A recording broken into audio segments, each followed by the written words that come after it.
दोस्तों नमस्कार।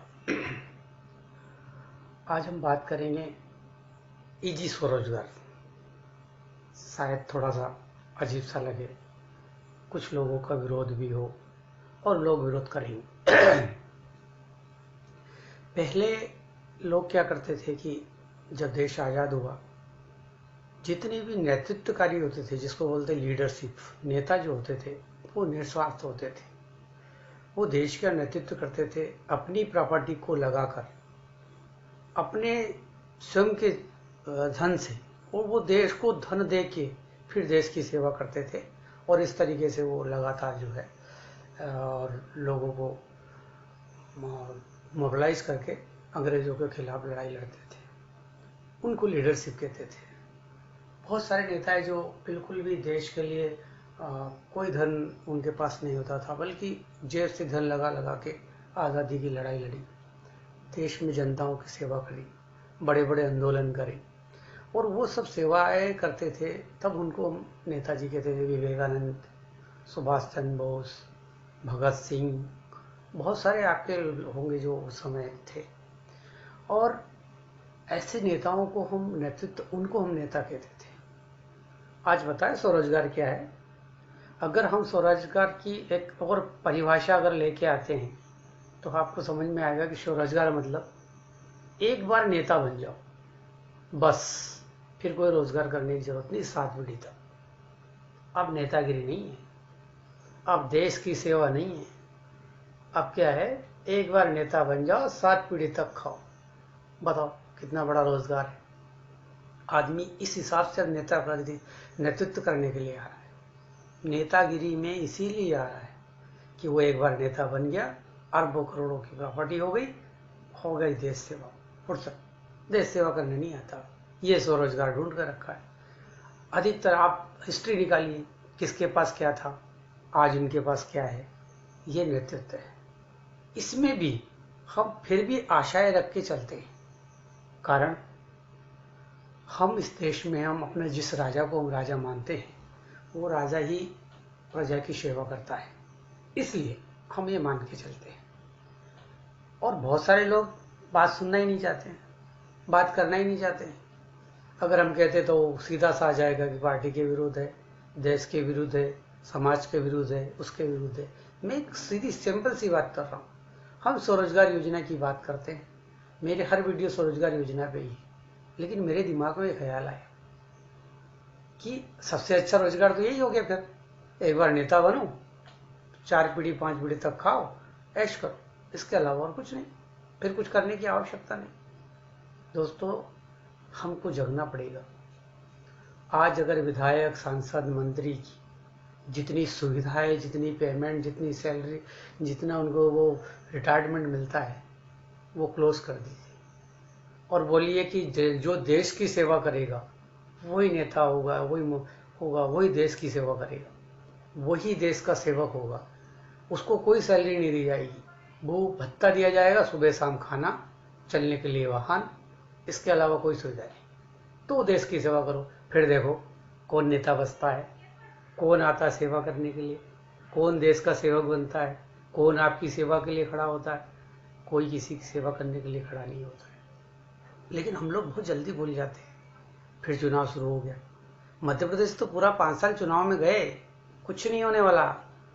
पता है, हम ये नहीं कहते कि मुख्यमंत्री कांग्रेस का अच्छा है, प्रधानमंत्री बीजेपी का अच्छा है, या वो उसका खराब है, या उसका अच्छा है। हम ये नहीं कह रहे, हम कह रहे देश सेवा की बात कर रहे हैं कि देश सेवा करना तो निस्वार्थ होना चाहिए। पहले लीडर्स निस्वार्थ देश की सेवा करते थे, आज कहाँ करते हैं।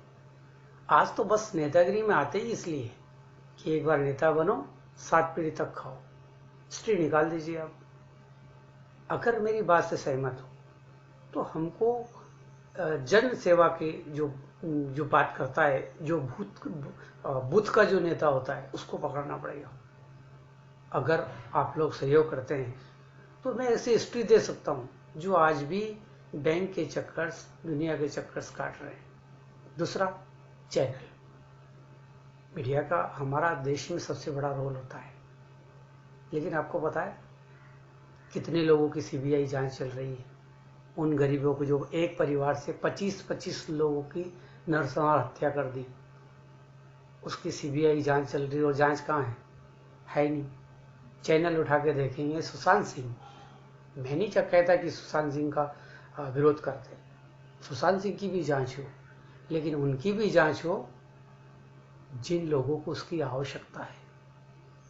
नेतृत्व को वो भी करना चाहिए कि जिसकी जांच होनी चाहिए।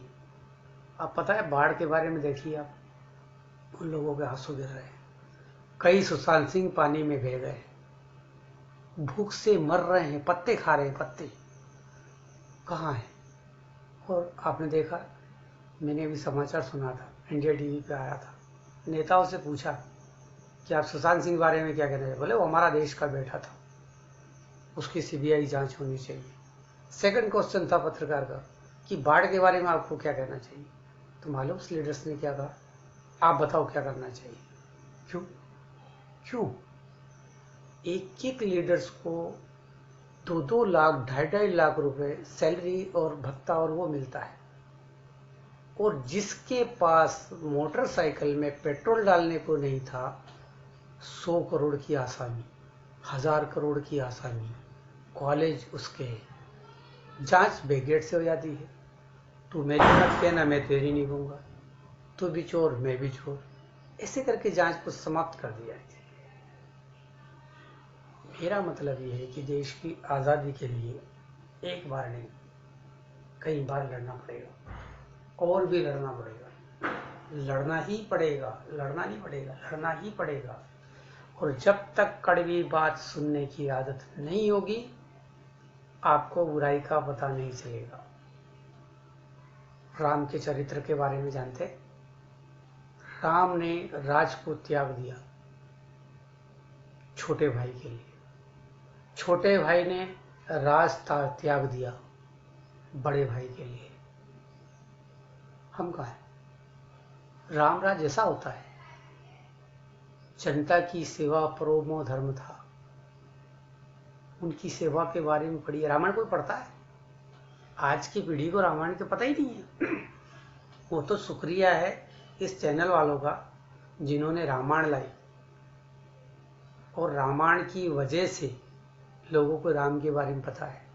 नहीं तो पता है, सनातन धर्म हिंदू के अंदर किसी को शास्त्र का ज्ञान भी नहीं होता, किसी को गीता नहीं उठाई होती। क्या पढ़ रहे हैं हम? पिता को अनाथ आश्रम छोड़ के आ जाते हैं, वृद्धाश्रम छोड़ के आ जाते हैं, पत्नी के साथ मारपीट कर लेते हैं। देश की सेवा की बात आती तो एक बार नेता बन जाओ, लूट लेते हैं। हम देशभक्ति की बात करते हैं, रोजगार मिलेगा कहाँ से? कुछ चंद लोगों की मुट्ठी में पूरा स्वरोजगार दे दिया। दोस्तों जगना पड़ेगा, पार्टी कोई भी हो, हमारे अधिकार के लिए लड़ना पड़ेगा। उसको बढ़ाइए लीडर्स, सब आंदोलन करिए, आंदोलन से जोड़िए कि लीडर वो होगा जो निस्वार्थ देश की सेवा करेगा। उसको कोई भत्ता, कोई सैलरी नहीं दी जाएगी, सिर्फ रहने के लिए घर सरकार की तरफ से होगा, खाना सरकार की तरफ से होगा, घूमना फिरना सरकार की तरफ से होगा। ऐसा कोई जनसेवक नेतृत्व करना चाहता है, वो लीडरशिप में आए, उसे टिकट मिले, तो हो सकता है कुछ विकास हो सकता है इस देश का कुछ हो। नहीं तो ये तो स्वरोजगार है भैया, तुम भी आओ एक बार रोजगार करो, नेता बनो, 7 पीढ़ी तक कमाओ और घर निकाल लो। गरीब गरीब मर जाएगा, बड़ा बड़ा मर जाएगा। झंडा डंडा उठाने से नहीं चलेगा। लोगों की जिंदगियां गुजर गई झंडा डंडा उठाते हुए, नेतृत्व नहीं मिला, और जिसके पास धन था नेतृत्व मिला। बात बहुत लंबी हो गई, अगले वीडियो में फिर हम बात करेंगे। नमस्कार। अंदर बहुत दर्द है लेकिन बात करेंगे। नमस्कार।